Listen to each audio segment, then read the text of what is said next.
The Sons of Anarchy discovered a cut belonging to Alessandro Montes, a road captain killed in Season 3, at the Santo Padre clubhouse at the start of Mayans MC Season 4. The Sons of Anarchy were almost certain to go to war with the Mayans MC, and the motorcycle club fires its first shots in Death of the Virgin, resulting in a severe casualty. That is, however, far from all that occurs. Death of the Virgin, the fifth episode of Mayans MC Season 4, begins violently. Adelita was recently seen stalking the man who had adopted her son who had been taken from her. The father is shown with the infant and his wife, who was one of the operatives previously charged with Adelita, in this cold open. Before the opening titles play, she breaks into their house and murders both of their adoptive parents, taking her son with her. Nails is attempting to converse with Angel about possible baby names, but his mind is clearly elsewhere. We only have a few moments with them before Miguel returns to the church wall. Tomas and Miguel converse, and the young guy tries to persuade the former cartel head that he is a nice man. For the first time, we see Tomas's father.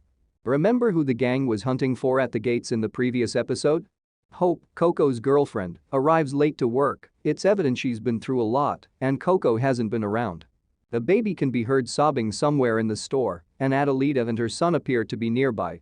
There's no way to tell right now. At least one member of the club is having a good time as Creeper wakes up in bed with the woman he's been seeing for the past few episodes. She reveals that she had an ex who committed suicide, which sparks a discussion about death, with Creeper saying that he's seen too much of it. Easy visits a dog shelter in the hopes of reuniting with Sophia, the veterinarian who assisted him in the adoption of his dog. He thanks her for her aid with Sally and offers to assist her with the dog she's training. Sophia elaborates on her daughter's narrative, revealing that her tiny baby died while Sophia was knocked out from excessive drinking. While putting the dog to sleep, she relates the entire story and ends it with, "Easy, what do you expect from me? I don't have anything to offer you." Meanwhile, Emily is discovered by someone who knows her name in a completely different town, which is exactly what she's been trying to avoid. Emily is being questioned at her apartment by a lady and a man who do not believe her when she shares her bogus identification. The woman recognizes Emily and knows where she came from, mentioning a fatality at the Galindo Agro Park. Emily lies about what she knows about Marlon, and the woman sees right through her and asks who she hired to murder him. Easy reunites with Jay, a former prison mentor who paid him a surprise visit earlier in the season. Jay and Easy have unfinished business, but the presence of Jay's family prevents Easy from getting involved with him. Given Easy's agreement that got him out of prison, they still have a lot to talk about. Gilly receives a call from his former military captain before returning to church to visit Miguel. In a church, Miguel is told that his mother would have wanted him to get right with God. When his father blamed his mother for the death of their first son, he learns that she went to church. This resulted in her becoming pregnant with Miguel, with Felipe as the father. Miguel's aunt considers him a miracle because he was born without being conceived, and it's unknown what Miguel knows about the circumstance. Martin's quest for Tomas, who has gone missing, interrupts the moment. Miguel has a glint in his eye, as if he's about to do something important. Returning to the phone call, Gilly arrives at Paul's house to find his friend attempting to compel his son to kill him because he is unable to do so himself. Gilly interrupts the conversation, and Paul repeats, "Just kill me." Hope is dealing with an aggressive customer at the grocery shop and has had enough, smashing her items all over the counter and walks out.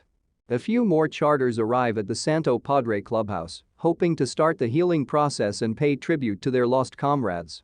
Conche gives Alvarez an update on the cartel's dealings, noting that shipments have ceased coming in since the murder in the desert, but Alvarez isn't ready to go there just yet. We learn later that not everyone at the cartel is happy with the decision to cut off the Mayans.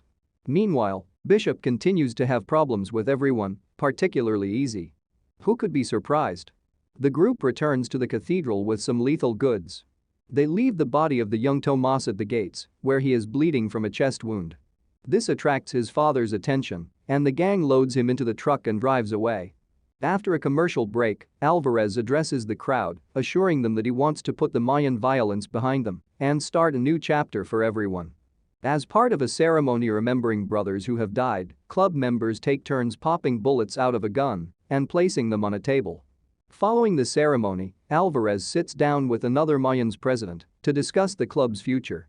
He, like many others, believes Santo Padre should be shuttered permanently in the hopes of allowing the Mayans to grieve. There's talk of a difficult decision to be made about a man named Esai, and it appears that they're indicating that Bishop should be removed from the situation so he can stop harming people. Outside, it's evident that Santo Padre is still despised by every charter, and a discussion over Steve's suicide sparks a fight. Easy intervenes to defuse the situation before it gets out of hand, but a swing at him sets up a brawl. By firing a gun into the air and giving a speech about what they're wasting, Alvarez puts an end to it all. Perhaps it's time to remove the cancer. They have no idea that a group of sons is sitting in a car outside the complex, receiving a text that prompts one of them to exclaim, "The Mayans are a go to mean Mr. Mayhem." That's not good, as every Sons of Anarchy fan knows. Following a scene in which Bishop confesses his misdeeds to his aunt, Gilly returns Paul's son to his mother. The problem with Paul, according to Gilly, is the worst it's ever been. She expresses regret for involving him in their dilemma. Gilly certainly wants to help his buddies more, but there isn't much else he can do right now. After witnessing Adelita and Angel's problems, Easy receives a knock at his door, Sophia from the shelter. She tells him she's a mess before kissing him, a moment everyone watching has seen coming for a while. When Easy's phone rings, he doesn't answer it. Emily is on the other end of the line, and she's running out of people she can trust. Coco is in Oakland, partying with the other Mayans and watching fireworks go off. He calls her Hope because the explosions reminded him of her beauty. She says she needs more support and isn't doing well, which Coco hasn't been willing to admit about himself, and he attempts to persuade her she doesn't need it. We see the sons in the car after Coco hangs off the phone. They were not in Santo Padre, but in Oakland. They set fire to the entire gathering. Coco lies motionless on the ground with 2 bullet holes in his back at the end of the episode.